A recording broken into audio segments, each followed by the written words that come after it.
Alright, hi everybody and welcome to today's video. Now today's video is going to be all about what my 2023 goals are. I had an amazing 2022, but for now, Zoe and I are going to go on a quick run here. I'm so excited. She's actually starting the Hal Higdon Intermediate 10K plan. We've got about 4.8 kilometers or 3-ish miles to run. We're going to do that, and after that, when I get back to the office, it's 2023 goals. Alright, so you ready for the run? Yeah. Let's go. Okay.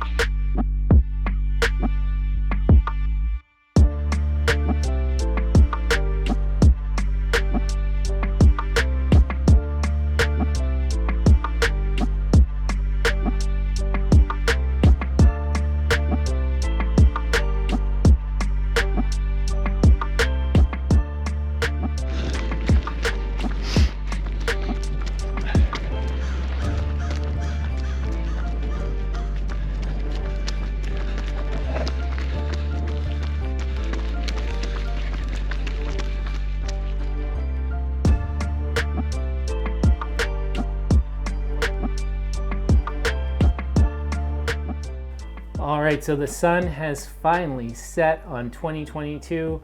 Made it out for a little bit of an easy run this afternoon with my daughter, and also got a little bit of a gym session in this afternoon, chest, shoulders, and triceps. Follow that all on the heels of doing a 20-kilometer long run yesterday. So starting off 2023 with a bang, I figured it was about time that I sat down and shared with you exactly what my goals were for 2023. So 2022 was a pretty big year for me. It was the first time ever running a race. I actually ran my first ever marathon. Also got a couple of PBs in the half marathon distance. PB'd the marathon too, I guess, where it was the first time I ever ran it.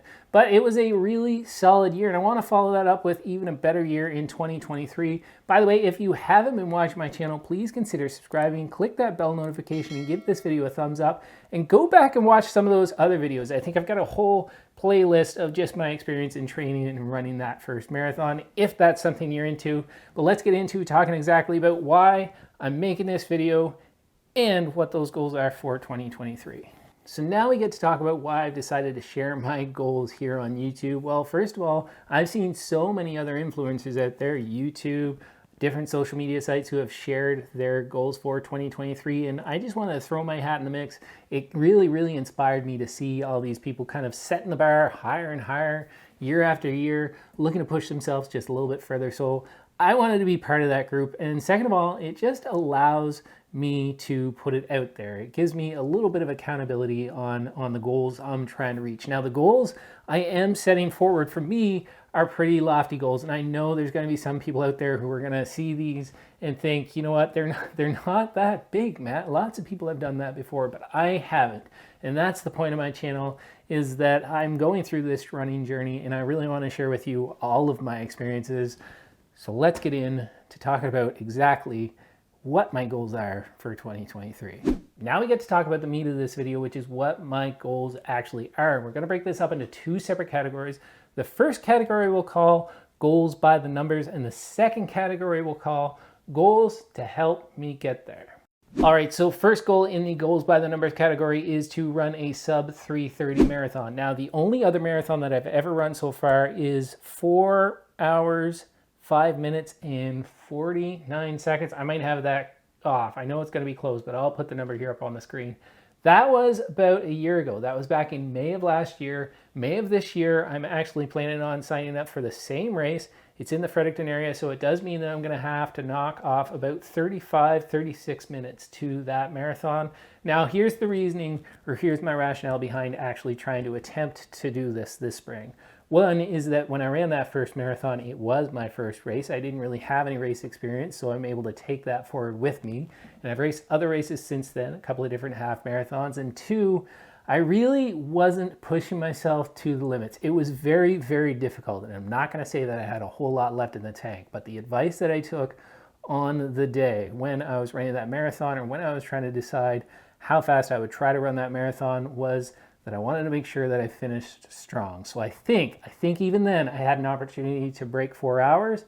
I didn't, so I'm not going to say I did, but I think I did. So with that in mind, we're looking at probably improving my time in my mind by about half an hour. All right, so by the numbers, goal number 2 for me is actually to run an ultramarathon this year. Now, this is something that I'm kind of going to try to sandwich between 2 marathons, one that I have in May and a marathon that I plan on running in October. By the way, still back to that first goal, if I don't hit that 3:30 time goal in May, October really becomes my focus. So it might impact this ultra marathon plan that I have somewhat. But by the end of June, there is an ultra marathon that I plan on running. Now it's a last man standing one, and it was a suggestion again that I got from somebody that I like to take some running advice from, and it is a 6-kilometer trail loop, and every hour on the hour for 12 hours you're able to actually run that loop, and as long as you're able to continue on and run each loop within the hour time limit, you can keep going until you decide to give it a rest, call it quits, however you want to put it. But for me, that seems like a really interesting way to enter myself into the ultra marathon. If I run that marathon in May and come the end of June, I don't feel that I'm totally ready to run an ultra marathon, I can back off just a little bit and run as many loops as I feel comfortable doing on that day. Knowing me personally, I'll at least try to hit that ultra marathon distance, which is at the 50-kilometer mark, which means 6 kilometers per loop. And if I do the math right, which I hope I can being a teacher, that means that'll be 54 kilometers and 9 loops to get to that, above that 50-kilometer ultra marathon benchmark. Eventually, if I can, if I'm feeling strong enough, we'll try to push it out a little bit further. Who knows, maybe I'll even get to the 72, but that's going to be a pretty big ask for me. But the goal is, end of June, run this last man standing race and make it to 54 kilometers or 9 loops of the 6-kilometer trail. And goal number 3 for me, and by the numbers, is to run 3,000 kilometers. Now again, for some of you out there, that's not gonna seem like a ton. For others, that's gonna seem like quite a bit. It kind of depends on where you're at in your running journey. I think for me, the big thing that I have to consider there is that to not have too much downtime, to keep it consistent with my running.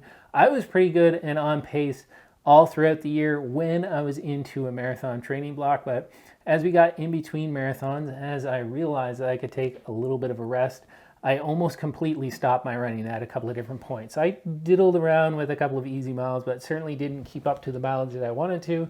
So for me, this year, one of the focuses is definitely going to be consistency and keeping my mileage fairly high, even when I'm not in a specific training block. And if I do that, I'm easily going to be able to break 3,000 kilometers. That's going to be quite a bit more than I ran this year, to be honest with you. But I think it's easily attainable, and I can't wait to be sitting here in December next year and seeing that I absolutely crushed that goal. These next 3 goals do not land in the by the numbers category. They're more in the to help me get there because, well, they're not by the numbers. But they are sort of lifestyle things that I think I can do to kind of clean things up, to tidy things up, to make me a little bit better with my running, with my training, and just life in general, to feel a little bit more in focus with the goals that I have for this year. And the first one of those goals is to get better sleep or more sleep. Now, it's funny because when I was doing my first marathon prep, one of the videos that I did put out was that I was a little bit willing to decrease the amount of sleep that I got so that I could get my training in, get my work in, have time with the kids, all the things that you have to do in your life, and that I was willing to give up a little bit of sleep. I did hint in that video that sleep was really important, and I recognize it as being important. And if you're doing some sort of an endurance event and you're training for a marathon or a half marathon or even a 5K, getting more sleep is really important because you do have to let that body recover.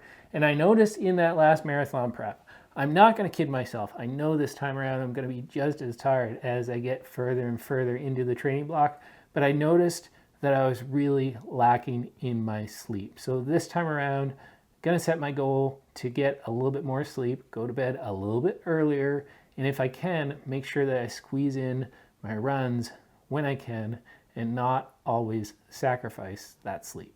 Before we get to goal number 2 in the how I'm going to get there category, I just want to say that all of these goals, whether it's the by the numbers category or the how I'm going to get there category, they all kind of blend together and you can't have one without the other. I know that each one of these things are going to have to happen if I'm going to be able to meet what I consider to be my pretty lofty running goals for 2023. But my second goal in the how I'm going to get there category is to make better use of my time. Now, what do I mean by making better use of my time? I know I'm not the only one out there who does this, but I spend way too much time scrolling through social media. Certainly not when I'm watching videos like this that are very informative, that I'm really interested in. Continue to watch my videos, but in all that other stuff that I do, just that random nonsense, this way to kind of numb my mind as I'm just lying there in bed, not really getting to bed, not really getting that sleep, when I've made the commitment to get more sleep, when I know I'm going to have to get up early to go training, and I'm not making good use of my time. Even in the afternoon, after I have my lunch, to sit there and scroll through social media rather than getting to what I need to do to push the needle forward in what I'm trying to do. So make better use of my time is goal number 2 in the how I'm going to get there category. The third and final goal in the how I'm going to get there category is to believe in myself. Now, I know this sounds super corny and hokey to some of you out there, but I realize that whenever my son or my daughter come to me with a goal, something they want to do, something they'd like to accomplish, one of the first things that I always try to tell them is that they have to believe in themselves. If they believe in themselves, that's going to give them the best chance to actually meet and even exceed whatever goals they've put in front of them. So for me, this year, I'm going to take my own advice and I'm going to believe in myself and I'm going to crush each one of these running goals. If you're like me, if you'd like to follow me on my journey, please consider subscribing to my channel, giving it a thumbs up, and put in the comment section down below, what goals have you set for yourself in 2023? That's it, guys. That's the end of the video. My name is Matt, and this is What Matters to Matt, and ultimately, what matters to me most is my family. I'll see you in the next one. Step 1, wake up early, gonna rise with the sun. Step 2, get some food in you. Step 3, think real hard about what you wanna be. Step 4, everybody just do your thing. Wake up, today's gonna be a good day. Wake up, today's gonna be a good day. Wake